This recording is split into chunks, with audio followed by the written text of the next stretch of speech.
Hello and Hello. welcome to another episode of the Digital Access Show. This episode is going to be slightly different. Now, you all know Mark Muscat, the director of, I don't know what you did, but the director of Digital Access Solutions, Assistive Technology. And I'd like to introduce you to a very lovely lady, Illese Smithwick. Illese also happens to be the one that puts up with Mark 24 hours a day, Mark's partner. Hello, Mark and Illese. Thank you for doing this. Hi, Narelle. Hello. Now, the reason what we're on this, the other directors and I sent Mark off on a special project. Illese backed us up and said, yes, we're going. And the special project was to take a holiday, but a holiday with a difference. What we said is, when you go, didn't care where you went. We wanted Mark to look at accessibility, digital accessibility, and in everything they did, what was the great things that they saw and learned about accessibility and digital accessibility, and what were the issues? What could have been done better? What was just made life so easy? So Mark, Illese, tell us about what you guys did and where you went. You want to do that? Well, yes, it was. I got sick and tired of the agenda item, my leave, being the agenda item. So I Of decided every meeting, I will tell you, it was every team meeting. That was the number one. It was the whole Yep. 12 months, I believe. When Illese wrote to me with the idea of doing a series of activities, well, one, because I like her, and two, said yes because I wanted to explore the world a little, and having an interest in accessibility, I thought that I would probably. And can I just mention, Mark has no sight. No sight. So, like, no functional vision. I have light perception only. So that was something that I said, why not? So, Illese, you want to tell us what we did? I can't remember. I did throw it over to him to do that part, but anyway. Yeah. Okay, so we planned a holiday to go from here to New Orleans. We were in New Orleans for a week and we attended the jazz festival. Then after New Orleans, we flew up to Vancouver before getting onto a cruise that went up through Alaska and then repositioned back to Japan. So that took us a month to do all of that, and it was nothing short of amazing. There was a lot of learning curves in there, which was great because Mark and I hadn't been together for very long when we first started planning this. So for someone from the sighted community who has never had interaction with the visually impaired, it was a huge learning curve for me, but certainly well worth every second of it. And Okay. from my point of view, it was interesting to do all the planning, having a look at what's accessible, what is available for people with low vision or no vision, and it ended up being quite different to what I actually found during research. So we'll talk about that. Okay, well, let's start off with the first one, the plane flight. Okay. Got to get there somehow. What were the best parts? What were the issues? What was the accessibility like? All right. Best part was being able to make every flight. So we flew Brisbane to Auckland, through to Houston, through to New Orleans. Yeah. And of course, no one likes flying economy. I'm sure I'm not the only one with that one, but it was bearable. The one thing for me that was a huge saving grace when we were traveling was having that assistance at the plane.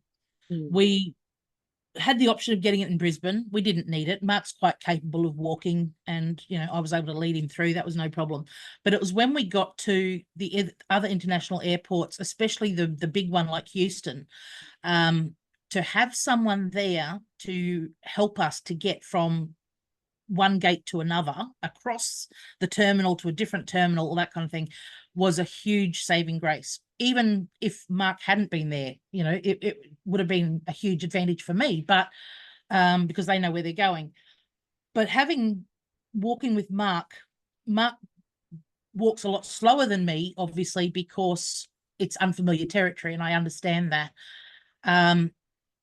And I also understand that a lot of people don't like the concept of getting into a wheelchair or being taken by a wheelchair, because you're not physically incapable of walking. However, from my perspective, it was the best thing ever. Mark agreed to go into the wheelchair. And they literally just sped us through from one terminal to another. They walked us through. And I mean, I had trouble keeping up with the wheelchair, you know, so that's a good thing, you know, because they were keeping pace. But not only that, when you've got the assistance as well, you then get through the shortcut through the assistance or accessible lines. So, you know, we'd be walking with everybody else from all the different planes in the, you know, that have arrived, and there's 200 people lined up, and we just get whizzed straight through the accessible line. For customs and things like that you're talking about? Yeah. Oh, to go wow. through customs, to go through, you know, anything that we needed to go through for approval. We really got whisked through. So it's interesting how the policies are different in each country, because meet and assist here in Australia pretty much, well, they do use the people movers, which is the little electronic carts that, you know, people sit on, and they move people that way, which is no different to actually sitting in a wheelchair. So you know, I was, as much as you think, oh, I don't really want to, it's pretty much the same as what, you know, whether it's a people mover or a wheelchair, it's going to be the same. And I think for the when I was talking to one of the staff, it's also there to highlight the fact that they are actually doing, you know, they're actually doing a service for somebody, so that people do move out of the way. I think if you're walking for cane, and you're a sighted guide, it's not so easy for them to actually get you through quickly, because, you know, people just wouldn't take notice as much as if you're in a wheelchair or in a people mover. So that's a good point. I hadn't thought of that. Well, that, and when I thought about that, I thought, well, that makes sense, considering that Australia doesn't use. I know they do have wheelchairs for meet and assist in Australia, but we don't use them as much as other countries. But every country we were in, US, Canada, and even Japan, we didn't need any meet and assist in Japan, but I believe that's what they do. They all use the same protocol. So that was quite interesting. I wanted to step back to the website and the app, though. So the website for Air New Zealand was actually quite nice. It was quite reasonable to get around. I found the app actually to be rather useful. United Airlines, which is the other airline that we used, was again, the website was about as good as you would expect from any airline website. It was a little bit tricky to use, but it certainly could use it. I was using, back when we were ordering the tickets, I was using NVDA for that.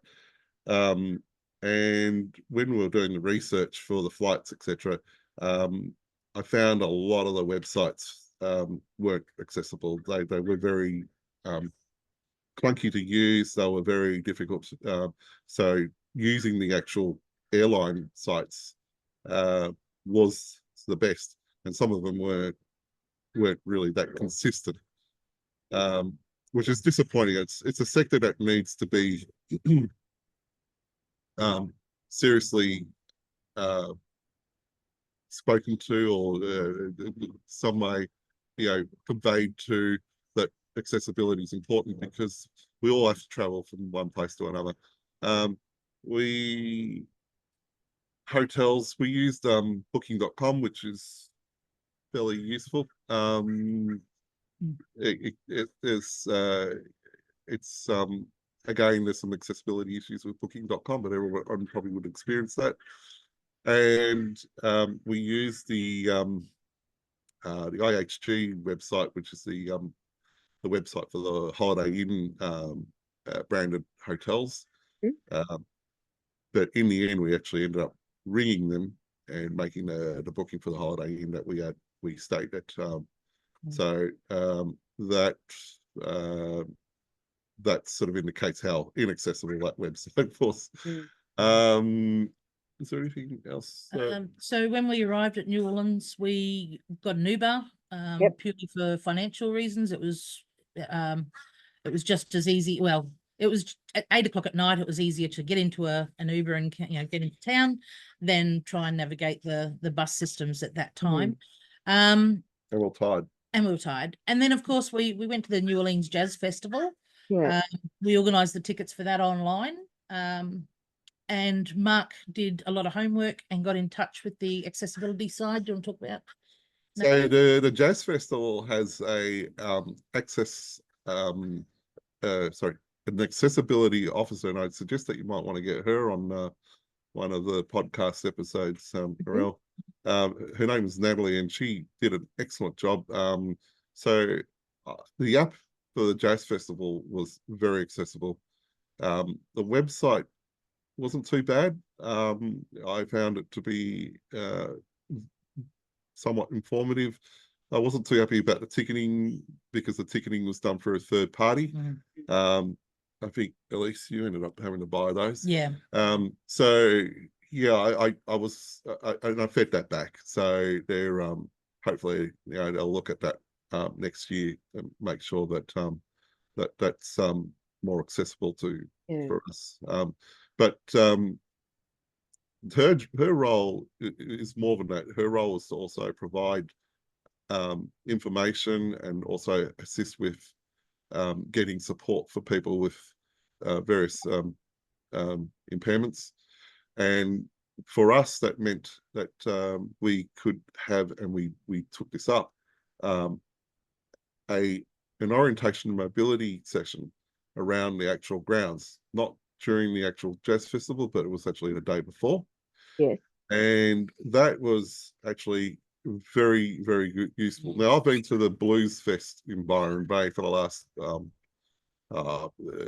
the last 20 years. I've been for the last 15 of those 20 years. Yes. And I can say that the Blues Fest, with all the mud and the rain and all that, could learn from that kind of setup, because what they did with the Jazz Fest is everything was well paved. It was well, from what I could tell, because the orientation mobility specialist that I had, he was also vision impaired, so he was telling me that visually it looked really, really good. The markings are very distinct, very well set up. For a totally blind person like myself, it wasn't too bad. I still would have relied on other people to guide me around. I think with all the people around, it was just like pretty hectic. But I felt that session was more valuable than anything else, including the app, in the sense that I was able to get an idea of the actual mapping of the various stages and the tents and so forth. So that made our job a lot easier. And Illese was there as well, which was quite. So how did you feel, Illese, with getting Mark around the Jazz Festival with, I imagine, the number of crowds and everything else, where you're his partner, but you're not his carer or his support or anything else? How was that for you? That orientation mobility must have made a huge difference for you. It did, absolutely. And I'd highly recommend, if anyone was going to an unfamiliar place, to certainly take the opportunity if it arises.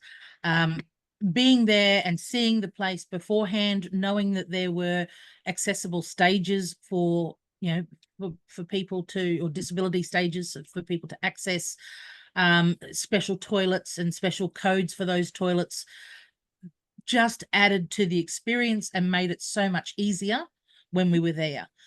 Of course, as you say, with the crowds and everything, that was a lot more challenging. And of course, it gets frustrating because you just think, you see these oncoming people and they're either looking at their phones or eating their ice creams or whatever, and they're not looking where they're going. And you just get so frustrated that they, they're in your face before before they realize that you're trying to help somebody get through. And just to highlight that, how useful that was, Illese went and did something on her own one of the days that we were there, and I obviously did what I wanted to do, and we both agreed that we'll just meet up at the festival. And we the fact that I knew where gates were and all that sort of stuff, and a little help through WhatsApp, we were able to negotiate our respective activities, and actually met. And I don't think I would have had that confidence if I had not had that orientation around that Wow. day. Do you realise, Illese and Mark, we've now done the first episode. We're going to have to do a part 2 because I want to hear more about this. So, Illese, Mark, can you give one takeaway from the flight and the Blues Jazz Festival? And then we're going to do part 2. What's one takeaway that you could give to everyone listening? I got to say the Rolling Stones for me. Yeah, I mean, I could say a whole lot. The Rolling Stones is definitely up in one of the performances I've seen in my life. And from the sounds of it, it was just an accessible event for you. My takeaway for that event was amazing. I would highly recommend people do it. Don't be scared. Get it, get on a plane and go there and do it. Yeah. I'm happy to volunteer as a tour guide. We'll come back to this a little bit later on, but the takeaway would be, don't feel compelled to stay in the French Quarter of New Orleans, even though it is the touristy, center, because it's harder to navigate. Maybe we'll touch on that in the next podcast. Okay. Well, thank you, guys. Thanks. We'll do part 2 next week. So this is episode 24 of the Digital Access Show. So if you like what we do, please like, subscribe, review, Google review, and tune in next week to hear all about the second part of Mark and Illese's special project. See you then. Thanks, Daryl. Thanks, Daryl. Okay.